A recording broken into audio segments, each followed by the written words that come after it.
Nah, kita akan lihat pada kelas 9.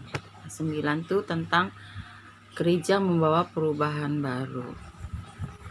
Tapi sebelumnya kita akan berdoa dulu ya.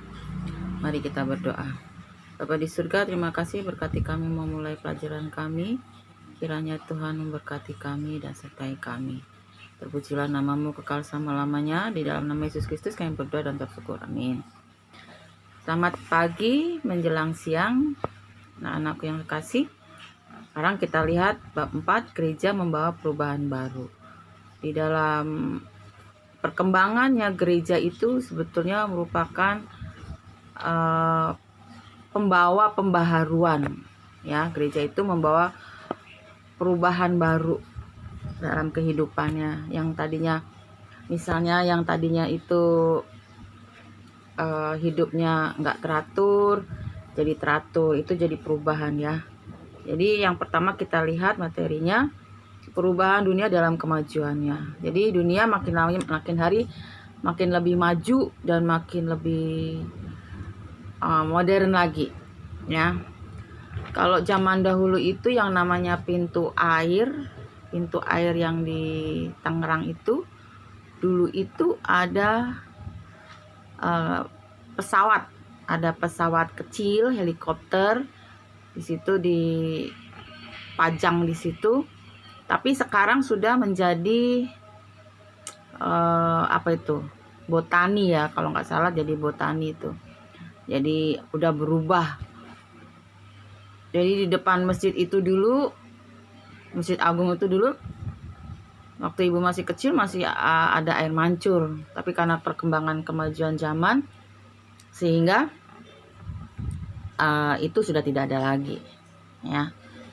Jadi semuanya banyak yang berkembang karena ada perubahan. Nah, ada banyak kemajuan yang dialami di dalam dunia ini. Dunia semakin lama semakin canggih ya. Dan perubahan ini di mana-mana. Yang mengalaminya tidak hanya segelintir orang di kalangan tertentu, tetapi semua lapisan masyarakat, termasuk yang ada di desa, ya, mengalami perubahan. Dulu itu yang namanya HP tidak seperti ini. Dulu itu HP yang saya pernah punya itu besar, dan kalau mau dicas itu dimasukkan di dalam satu tempat, celuk. Nah, kabelnya gede, panjang. Ya, jadi ada banyak perubahan baik di desa maupun di kota dialami. Nah, dulu itu tidak ada yang namanya Facebook, Instagram dan sebagainya, medsos. Tapi sekarang kita bisa melihat bagaimana berkomunikasi melalui medsos. Ya, sehingga gampang untuk ada informasi yang baru, ada masakan yang baru, ada kesehatan baru, ada berita yang baru, ya, Twitter, chat, live, BBM, Messenger, Skype, video call, dan lain-lainnya. Mungkin kamu menyukainya, atau barangkali malah kamu punya waktu lebih untuk semua itu dan lupa tugas belajar sebagai siswa. Jadi kadang-kadang karena sibuk dengan medsos itu, jadi lupa untuk mengerjakan tugas ya. Tugas-tugasnya itu semuanya pada dilupakan. Main dulu medsos, main sampai ada berita beberapa hari yang lalu ibu dengar, karena dia ini tergila-gila dengan permainan gadgetnya itu, sehingga akhirnya orang serumah itu dianggap sebagai musuh dan dibunuh semuanya. Kemudian polisi datang, dia tetap main game. Lalu dia bilang, tunggu dulu, saya mau menyelesaikan permainan saya. Jadi keluarganya itu dibunuh seolah-olah itu seperti permainan saja. Ya, bayangkan, jadi ada negatifnya, ada juga positifnya. Ya, bahkan orang jahat pun memanfaatkan semua kemajuan itu. Ada berita-berita di televisi, ada anak yang diculik setelah berkenalan melalui Facebook, ya, atau jejaring sosial. Ada pemerasan melalui pesan singkat dan di handphone. Ada yang bertengkar melalui komunikasi di telepon genggam. Dan bagaimana dengan komunikasi di dalam rumahmu? Bagaimana dengan komunikasi di rumahmu? Anggota keluarga jarang bicara secara langsung. Jadi kalau kita lihat itu, keluarga tuh semua pada main HP, semuanya pada punya satu HP. Jadi bukannya makan bersama tapi malah bermain HP sendiri, asik main HP sendiri, ya. Kemajuan dan perkembangan zaman memang memberi banyak manfaat yang baik, tapi juga membuat pergeseran nilai. Ada penurunan moral, ada juga kejahatan. Anak remaja bersikap tidak santun kepada orang tuanya, berkata-kata kasar kepada orang lain. Mudah-mudahan kalian tidak seperti itu. Mengganti nama teman dengan nama hewan dan sebagainya. Nah, apalagi sekarang nih, ya, kalau ibu sering dengar ini Google Classroom, emailnya itu menggunakan namanya aneh-aneh, ya, dan bukan nama aslinya. Jadi kalau kita lihat itu, kita periksa itu, kadang-kadang ini siapa, karena dia tidak menggunakan nama aslinya, dia menggunakan nama samaran, nama permainan di situ. Jika ditegur, remaja akan berkata, ini kan zaman sudah lain, sudah maju, bukan zaman dahulu lagi. Dalam keluarga juga kehangatan dalam canda mulai terkikis, ya, digantikan dengan komunikasi dengan berbagai simbol dan bahasa-bahasa yang tertulis.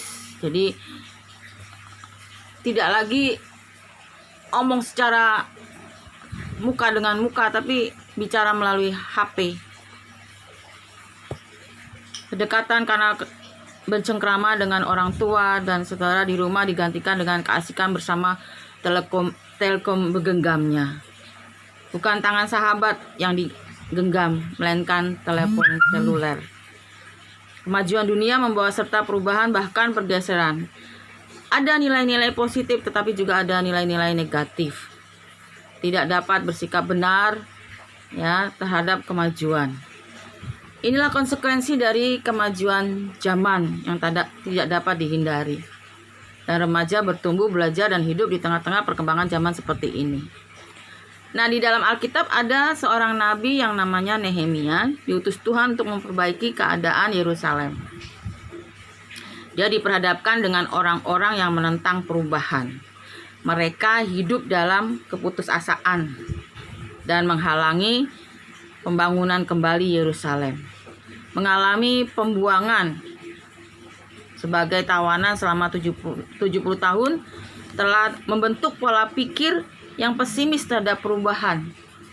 Tetapi Nehemia yakin pada pertolongan Tuhan dan mulai membangun pembangunan itu dengan optimis. Nehemia 2 ayat 19-20. Nehemia memulai pembaharuan di Yerusalem dengan pembangunan tembok, sedangkan Ezra memulainya dengan urusan kerohanian Israel. Ezra membacakan Taurat untuk pertama kalinya setelah bangsa Israel mengalami pembuangan ke Babel. Pembaharuan dimulai dari segi fisik atau materi dan segi rohani. Dalam perkembangan dunia, Israel tetap mengusahakan kesejahteraan bangsanya. Sampai kapanpun. Esther juga ada satu orang, di Alkitab ada satu orang ratu, Esther namanya, yang mempertaruhkan nyawanya untuk memperjuangkan hak hidup bangsanya sendiri. Nah, sekarang yang bagian kedua, fungsi gereja di tengah perubahan dunia. Gereja lahir dan tumbuh di tengah masyarakat sejak awal. Gereja tidak dapat dipisahkan dari lingkungan masyarakat sosial. Dan ini merupakan alasan mengapa gereja harus melaksanakan fungsinya di tengah masyarakat. Ya, jadi gereja harus memperkenalkan Injil Kristus. Ingat, Injil itu apa artinya? Kabar baik, kabar kesukaan. kepada semua orang melalui pelayanan, persekutuan, kesaksian, dan pengajaran. Nah, untuk melaksanakan fungsinya ini, gereja bertanggung jawab memperhatikan persoalan-persoalan yang dihadapi dalam kehidupan sehari-hari, supaya Injil yang disampaikan dapat menjawab kebutuhan umat. Injil tidak akan berarti apa-apa jika tidak terhubung langsung dengan kehidupan sehari-hari. Nah, oleh karena itu gereja perlu meningkatkan kepedulian sosial supaya bisa memberi solusi terhadap semua permasalahan dalam hidup masyarakat. Kepedulian gereja terhadap dunia mesti memperhatikan akibat-akibat negatif dari perkembangan zaman. Gereja mempunyai kewajiban mempertahankan dan mengembangkan pemahaman, perilaku sikap yang benar sesuai dengan nilai-nilai Kristiani yang terkandung dalam Alkitab. Nah, dengan cara seperti ini, gereja dapat menjalankan fungsinya dengan baik dan membawa perubahan bagi dunia sekitarnya. Perubahan yang dimaksud bukan hanya mempertahankan nilai-nilai kebenaran dan keadilan sesuai dengan firman Tuhan, tapi juga harus memperbaiki yang salah. Gereja menyampaikan kebenaran untuk menghapus kesalahan, bahkan kejahatan dari hidup manusia. Kebenaran yang disampaikan gereja berdasarkan Alkitab. Kebenaran ini adalah kebenaran Allah yang dapat mengubah kehidupan manusia dari cara hidup yang salah menjadi cara hidup yang benar. Dari cara berpikir yang salah menjadi cara berpikir yang benar. Fungsi gereja adalah melakukan pembaharuan di tengah dunia dan terus berubah karena perkembangan zaman dan tuntutannya. Dunia boleh berkembang, ilmu pengetahuan dan teknologi boleh canggih, tapi kebenaran ilahi adalah kebenaran mutlak yang tidak boleh berubah. Kalian kelas 10 Kalian kelas 10 sebagai pribadi juga bertanggung jawab menjalankan fungsi dalam pergaulan sehari-hari ya. Fungsi ini dapat dirasakan oleh orang lain jika kamu memanfaatkan perkembangan zaman untuk semua hal yang baik dan benar. Dalam pergaulan hendaknya berkata-kata dan berperilaku sesuai dengan kebenaran dan bersikap adil terhadap semua orang, ya, benar dengan orang lain. Kesalahan atau kejahatan orang lain tidak boleh mempengaruhi kamu untuk juga berbuat jahat. Sebaliknya, kehadiranmu dapat memberi teladan yang benar kepada orang lain. Sampai di sini dulu pelajaran kita. Besok minggu depan kita akan sambung lagi bagian C, yaitu perubahan baru yang dihadirkan oleh gereja. Nah, pertanyaan untuk tugas hari ini adalah, apa fungsi gereja di tengah-tengah dunia ini bagi umat di dunia ini?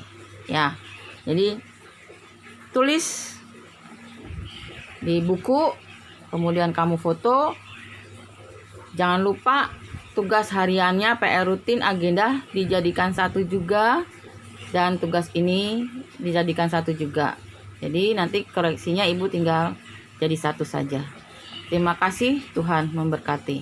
Amin.